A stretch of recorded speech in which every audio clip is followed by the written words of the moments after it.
helpful?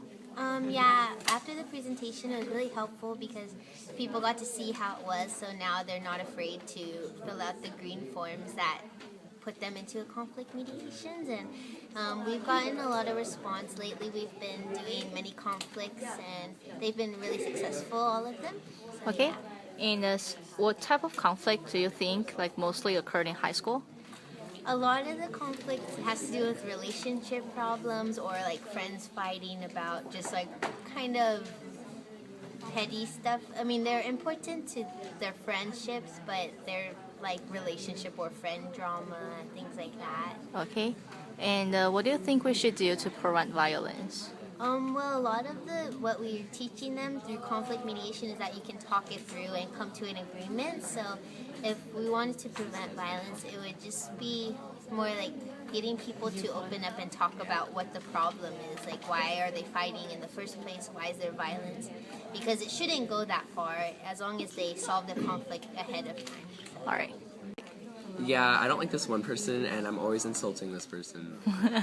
How did you resolve it? I did not resolve it because I still insult this person.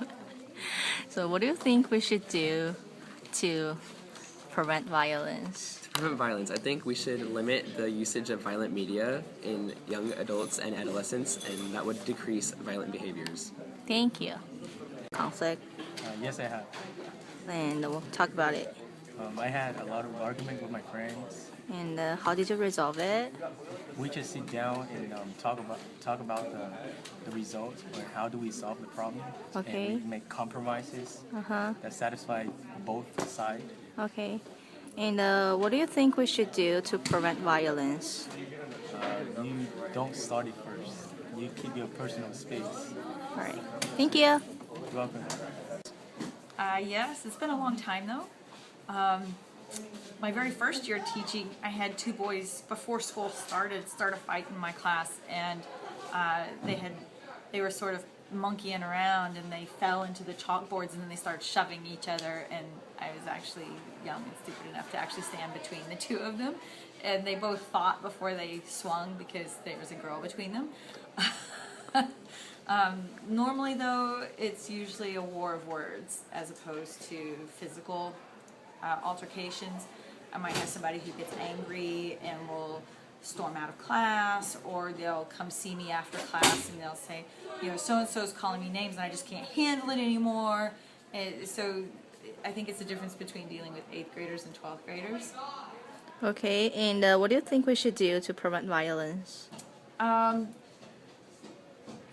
First off, if you start with character education and you teach students that acting out in negative ways are not necessarily going to solve the problems, and they begin to ingrain that message that there are better ways to resolve the issues, that's one step forward. Understanding that sometimes things are going to get rough and it's not always going to be easy.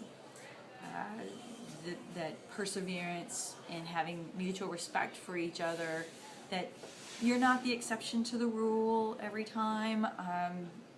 It starts with education. Education's a great equalizer. All right. Thank you. All right. Over and something happens at school that just then sets them off, and this is a gut reaction for them. However, I think what we can do is work to provide safe environments where they feel that they can come talk to us about what is going on, so that we can help allay some of the actual physical tension. Even if we can't fix the problem, maybe some of the physical tension that might lead to the violence can get reduced. Teaching kids how to actually go about solving their own conflicts.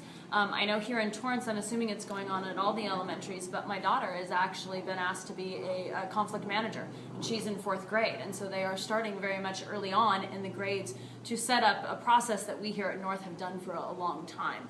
So I think you put into place all these little things about teaching tolerance and diversity and acceptance. You put in a atmosphere where kids feel that they can share what's going on with the adults so that we can try and help out.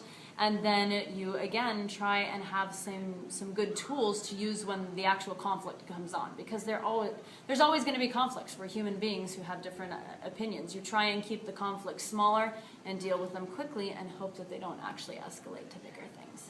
All right, thank you, Ms. Barth. You're welcome.